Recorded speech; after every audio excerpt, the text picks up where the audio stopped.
आज हम लिपिड उपापचय लिपिड मेटाबॉलिज्म के बारे में पढ़ेंगे। तो परिचय के रूप में पहले जानिए, लिपिड जैविक अणुओं को विषमांगी हेट्रोजीनियस समूह है जो जल में अत्यंत अल्प मात्रा में विलय होते हैं, आसानी से घुलते नहीं हैं अल्प मात्रा में, परंतु कार्बनिक विलायकों जैसे chloroform, benzene, petroleum ether, acetone इत्यादि में विलय घुलनशील होते हैं। लिपिड शब्द सर्वप्रथम ब्लूर ने 1943 में दिया था, जो ग्रीक भाषा के लाइपोस से लिया गया था, जिसका अर्थ है बेस। लिपिड एक प्रकार के वृहताणु यानी मैक्रोमोलिक्यूल्स होते हैं, बड़े अणु होते हैं जो मुख्यतः हाइड्रोजन, कार्बन, ऑक्सीजन से बने होते हैं, परंतु ये कार्बोहाइड्रेट, प्रोटीन तथा न्यूक्लिक अम्लों की भांति एकल इकाई यूनिट के बहुलक के रूप में नहीं पाए जाते। कुछ लिपिड में अत्यंत अल्प मात्रा में फास्फोरस, नाइट्रोजन तथा सल्फर इत्यादि भी पाए जाते हैं। सामान्यतः इनमें ऑक्सीजन की मात्रा अपेक्षाकृत बहुत कम होती है। इसी से इनके पूर्ण ऑक्सीकरण से ऑक्सीजन अधिक की आवश्यकता होती है। लिपिड ऊर्जा के अच्छे स्रोत हैं, वह कार्बोहाइड्रेट की अपेक्षा अधिक ऊर्जा देते हैं। अब इनके प्राप्ति स्थल को देखें। लिपिड कोशिकाओं के संघटक के रूप में पादपों एवं जंतुओं सभी कोशिकाओं में पाए जाते हैं, यानी पादप जंतुओं के सब में। पादपों में संचित भोजन रिजर्व फूड, स्टोर फूड के रूप में बीज, फलों एवं सूखे मेवे इत्यादि में, तथा जंतु में वसीय ऊतक, अस्थि मज्जा एवं तंत्रिका ऊतक में पाए जाते हैं। इसके अतिरिक्त लिपिड कोशिका एवं कोशिकांगों की झिल्लियों के अभिन्न घटक होते हैं। अब लिपिड की संरचना देखते हैं।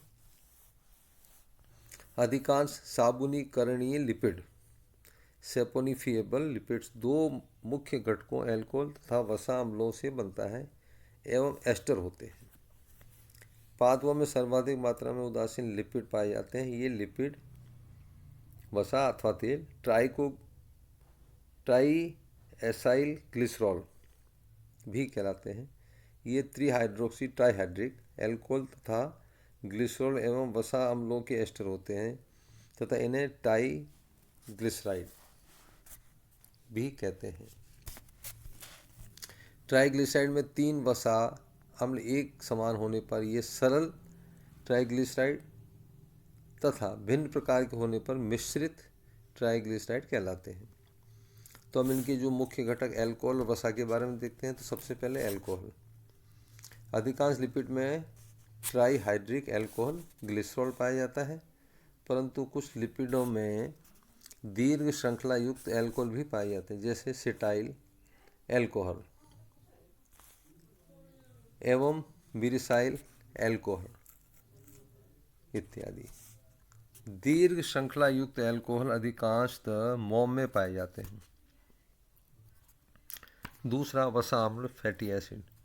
प्राकृतिक वसा में पाए जाने वाले अम्ल जो ग्लिसरॉल के साथ अभिक्रिया कर विभिन्न प्रकार के लिपिड बनाते हैं, वसा अम्ल कहलाते हैं। लगभग सभी लिपिड में ग्लिसरॉल समान रूप से होता है, परंतु वसा अम्लों की मात्रा व प्रकार में भिन्नता पाई जाती है।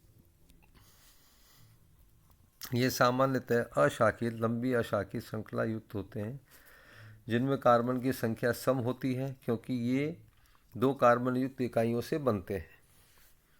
वसा अम्लों में कार्बनी अणुओं की संख्या 6 से लेकर 30 तक हो सकती है, परंतु अधिकांशतः 16 से 18 होती है।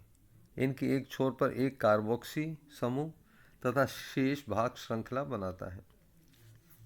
अधिकांश वसा अम्लों का एक सामान्य एवं एक वर्गीकरणीय सिस्टेमेटिक नेम होता है।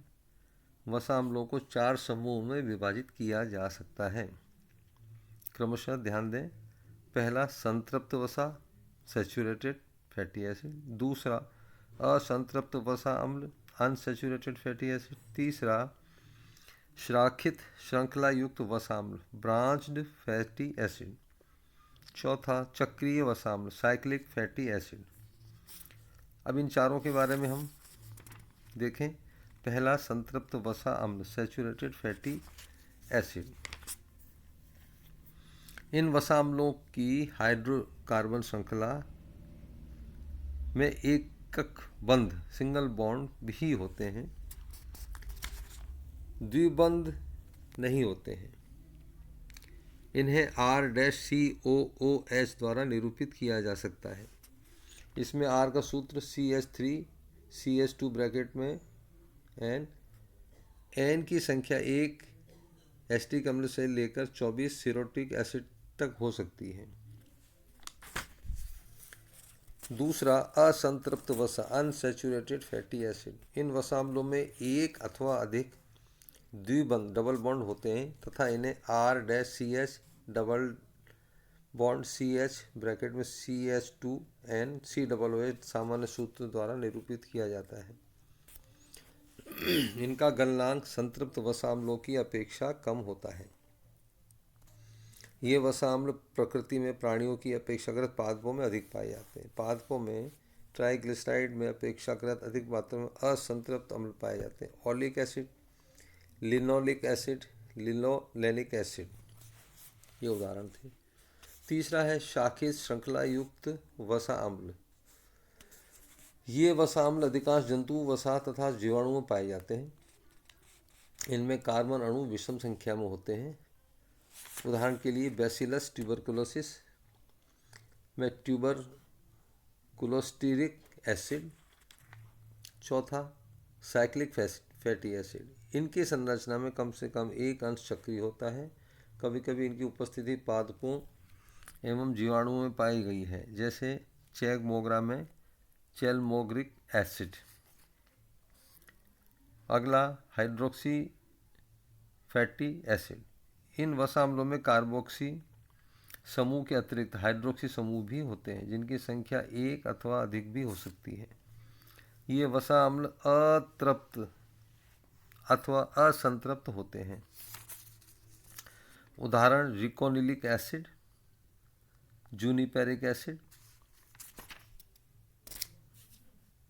अब आगे इसमें एक महत्वपूर्ण भाग आता है लिपिड का वर्गीकरण। संक्षेप में अब आज हम देखेंगे, विस्तार से अगले चैप्टर में बताया जाएगा। तो लिपिड का वर्गीकरण, अधिकांश लिपिड वसा अम्लों एवं एस्टर होते हैं। लिपिड के संगठन के आधार पर दो वर्गों में बांटा जा सकता है, साबुनीकरणीय सैपोनिफिएबल लिपिड तथा नॉन सैपोनिफिएबल लिपिड। पहले वर्ग में अधिकांश लिपिड आते हैं, इनमें वसा अम्ल होते हैं। दूसरे वर्ग में लिपिड में वसा अम्ल नहीं पाए जाते। इनके अंदर स्टीरॉयड और टर्पेन इत्यादि होते हैं। सामान्यतः लिपिड को मोटे तौर पर 3 वर्गों में बांट सकते हैं, सिंपल, कंपाउंड और डिराइव्ड। तो ये एक अलग चीज़ है। धन्यवाद।